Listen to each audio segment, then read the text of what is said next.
नमस्कार, आप देख रहे हैं न्यूज़ वन इंडिया। मैं हूं आपके साथ दीपिका ओझा। चलिए खबरों की शुरुआत करते हैं। मॉनसून सत्र में अनुपूरक बजट पेश करेगी यूपी सरकार। 29 जुलाई से शुरू हो रहा है यूपी का विधानसभा का मॉनसून सत्र और ऐसे में 29 जुलाई से 2 अगस्त तक ये सत्र चलने वाला है, जिसमें अनुपूरक बजट भी पेश किया जाएगा।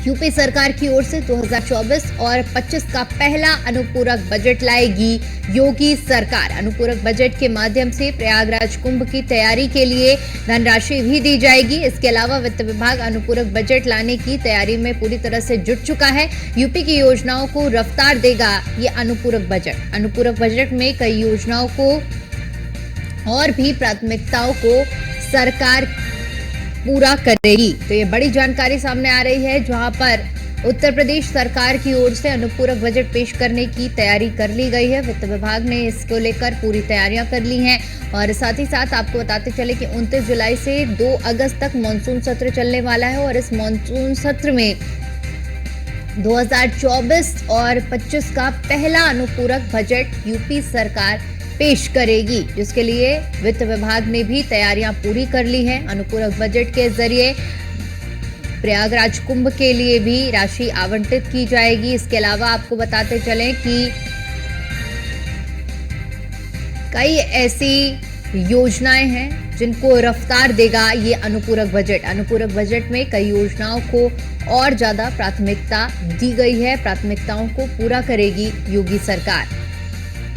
तो 29 जुलाई से लेकर 2 अगस्त तक ये बजट सत्र चलने वाला है, मॉनसून सत्र चलने वाला है और ऐसे में इस मॉनसून सत्र के दौरान सरकार अनुपूरक बजट पेश करेगी।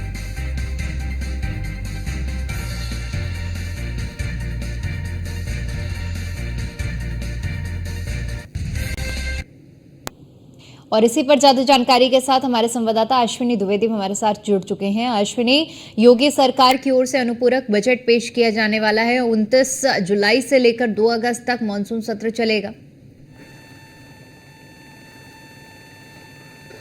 हाँ बिल्कुल, अगर बात करें तो 2024 लोकसभा चुनाव के बाद में पहला विधानसभा सत्र होने जा रहा है मानसून सत्र। इसको लेकर के तैयारी सरकार बहुत तेजी के साथ कर रही है। साथ ही साथ इस बजट में सरकार जो है अनुपूरक बजट लाने जा रही है। अनुपूरक बजट के माध्यम से उत्तर प्रदेश में तमाम जो परियोजनाएं योजनाएं चल रही है उनको गति देने का काम किया जाएगा। साथ ही साथ अगले इस साल जो भव्य आयोजन होने जा रहा है महाकुंभ का, उसको लेकर के भी जो है बजट आवंटित किया जाएगा अनुपूरक बजट के माध्यम से, क्योंकि सरकार को ये समझ में आ गया है कि जितना जो योजनाएं हैं उनमें तेजी लाई जाएगी, जनता को जितनी तेजी से फायदा होगा उतना लाभ उनको चुनावी माहौल में होगा। तो निश्चित तौर पर कहीं ना कहीं सरकार भी अब अनुपूरक बजट लाकर के तमाम योजनाएं जो रुकी हुई उत्तर प्रदेश में या फिर धीमी गति से चल रही है, यहाँ पर जहाँ पर बजट की कमी हो रही है वहां पर अनुपूरक बजट के माध्यम से उसको पूरा करेगा। तो निश्चित तौर पर कहीं ना कहीं 5 दिनों तक चलने वाले इस जो सत्र में तमाम तरह के चीजें हम देखने को मिलेंगी। साथ एक और जहां पर सरकार अपना अनुपूरक बजट लाएगी तो दूसरी ओर विपक्ष जो है हंगामा करते हुए दिखाई देगा।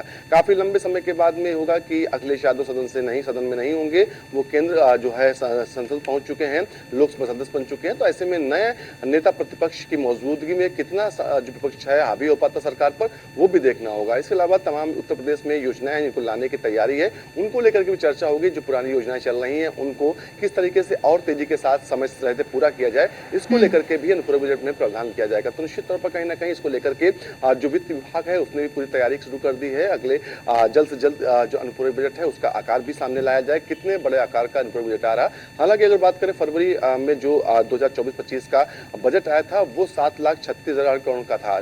तो ऐसे में कहीं ना कहीं अनुपूरक बजट माना जा रहा कि 50,000 से 1 लाख करोड़ के बीच में आ सकता है। तो निश्चित तौर पर इसको लेकर के बाकायदा जो है वित्त विभाग अभी से तैयारी शुरू कर चुका है। जी बिल्कुल अश्विनी, क्योंकि देखिए अनुपूरक बजट आने वाला है और ऐसे में जो तमाम ऐसी योजनाएं हैं जो कि इस अनुपूरक बजट के जरिए रफ्तार पकड़ेंगी। ऐसे में क्योंकि देखिए इस बार का सत्र बेहद अहम इसलिए भी हो जाता है अश्विनी, क्योंकि ये मॉनसून सत्र जो कि लोकसभा चुनाव के परिणाम के ठीक बाद इस बार आयोजित हो रहा है। नेता प्रतिपक्ष भी बदलेंगे और विपक्ष के तेवर भी बदलेंगे और तेवर बदलना लाजमी भी है, क्योंकि उत्तर प्रदेश में जो जनादेश मिला है उसको लेकर समाजवादी पार्टी एक अग्रसर यानी एग्रेसिव मोड में है। और इस बार जिस तरह से आपने भी शुरू में जिक्र किया कि हंगामेदार होने के आसार हैं, तो वाकई में कुछ अलग इस सत्र में देखने को जरूर मिल सकता है अनुपूरक बजट के अलावा भी। बिल्कुल इस बार का जो बजट सत्र होगा, माफ कीजिएगा, जो मानसून सत्र होगा वो काफी दिलचस्प होगा। दिलचस्प इस लिहाज से होगा कि समाजवादी पार्टी और कांग्रेस ताकत के साथ केंद्र में बैठी हुई है, तो ऐसे में कहीं ना कहीं उसका असर उत्तर प्रदेश की विधानसभा में दिखाई देगा।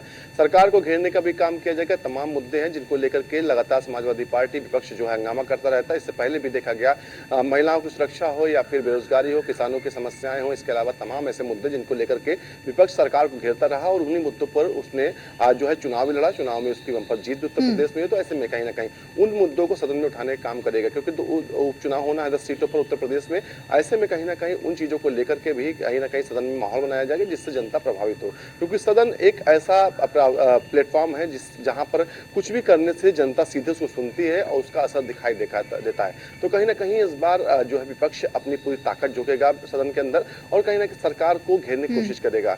हालांकि सरकार भी पूरी तैयारी कर चुकी है। मुख्यमंत्री पहले निर्देश दे चुके हैं अपने मंत्रियों को। इससे पहले भी तमाम बार देखा गया कि सदन में जब आएंगे पूरी तैयारी के साथ में आएंगे। अगर विपक्ष कोई जो है सवाल करता है तो उसके बखूबी जवाब दिया जाए। तो निश्चित तौर पर कहीं ना कहीं इस बार का जो सदन है वो काफी दिलचस्प होने वाला है। हाँ, इस बार अखिलेश यादव नहीं होंगे सदन में, तो कितना एग्रेसिव विपक्ष हो पाएगा ये भी बड़ा सवाल है, क्योंकि जब बड़ा नेता सदन में नहीं होता है तो ऐसे में कहीं ना कहीं जो विपक्षी पार्टियां होती हैं उनको भी बैकफुट पे रहना पड़ता है, क्योंकि उनकी बात कहने वाला उस तरीके से नहीं कोई होता है। अखिलेश यादव जब बात कहते हैं तो कहीं ना कहीं सभी सुनते हैं, उसको हैं गंभीरता के साथ लेते हैं। क्या नया नेता प्रतिपक्ष जो आएगा उसको उतनी गंभीरता के साथ लिया जाएगा, ये बड़ा सवाल है। जी ठीक है, अब दिखने वाली बात रहेगी कि अब सत्र किस दिशा में जाता है और कैसे विपक्ष मुद्दों को उठाता है। बहुत शुक्रिया अश्विनी, आपका हमारे साथ जुड़ने के लिए और जानकारी के लिए।